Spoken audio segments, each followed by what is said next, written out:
Hey everyone, I'm going to show you how I installed my Accublast coolant sprayer onto my Tormach. This will be an installation video, the basic version, and if you want to watch a great unboxing video of this product, you can look, I'll link it in the description. It's by Nerdly. He has a nice unboxing, so I'm not going to do that. I'm just going to show you how I installed it, how I wired it, and I'll also link where you can get it from Bet's Technic. Peter's making some great products, and I've been using this for probably a year. And how I've been using it is just when I'm running a program and the ATC is going, I will just adjust on the fly from outside, which you can see over here. I just turn the knob and just adjust the coolant as needed as the tools change. And it's been awesome. It's just super sped up and I'm not getting covered in coolant, and that's all great.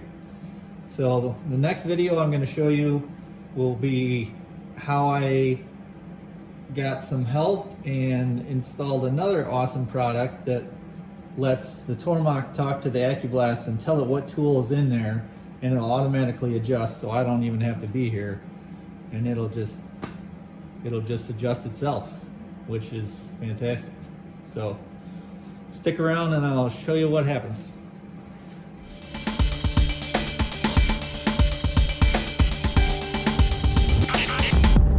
All right, I'm going to attempt to install the awesome Accublast on my Tormach.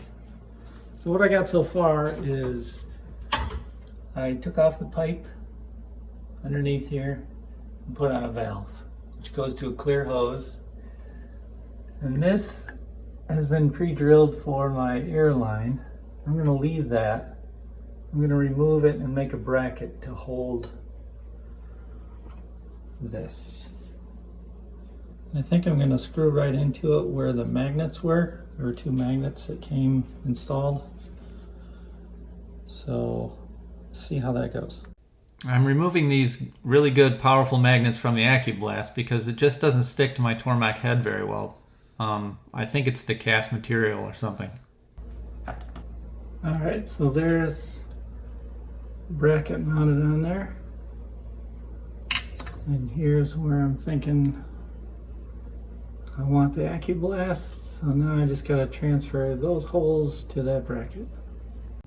Alright, so here I just took a piece of paper and rubbed my dirty fingers over the holes and marked them and then punched them and drilled them into there. So we should be able to, and then I countersunk them. Should be able to mount this right to Accublast now. So I installed the screws removed from the magnets right back into this bracket, and seems to work pretty well. And here it is physically mounted to the side of my Tormach head. And I'll show you another shot from the side. There you go. So I kind of guessed at the height, but seems to work out pretty well. If I were to do it again, I might go just a fuzz lower. And then I mounted the controller up here on my enclosure just with a electric cover box, something simple and quick and magnetic. So now we'll run some wires. All right, let's talk about wiring. I got the physical installation recorded. There's one wire. I have mine routed up with my air line here for my air blast, and it just goes around in the top of my enclosure and down to my box, which connects to, ignore all this stuff, these 3 pins. So you just put those 3 pins in order. They're labeled inside on the card. It goes blue, black, brown, and supply 24 volts, which is right here, which just goes to a 24 volt wall wart, is what I'm currently using. It doesn't take much juice. It needs to be about 1 amp. That's it.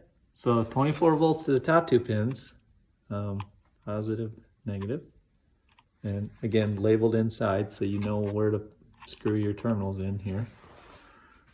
And you turn it on by plugging it in. It'll automatically go to tool 1. You don't need the Tormach connected at all to run this part. And you're up and running. You can program all your tools out here. You know, like I said, you don't need anything but that to make the Accublast work. And then the plumbing part, you know, super easy. Push connector. I got a valve on there so I can control the flow, which comes from my upgraded coolant pump, which in my case is in this giant tub because I don't like Tormach's version. I got a screen there, big pump.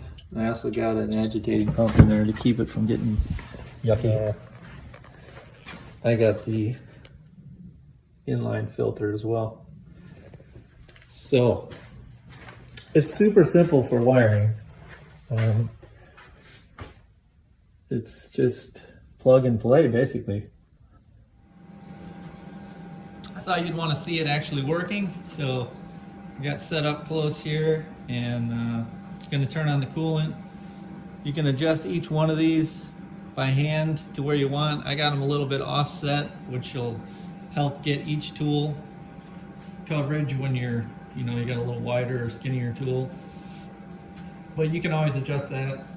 And then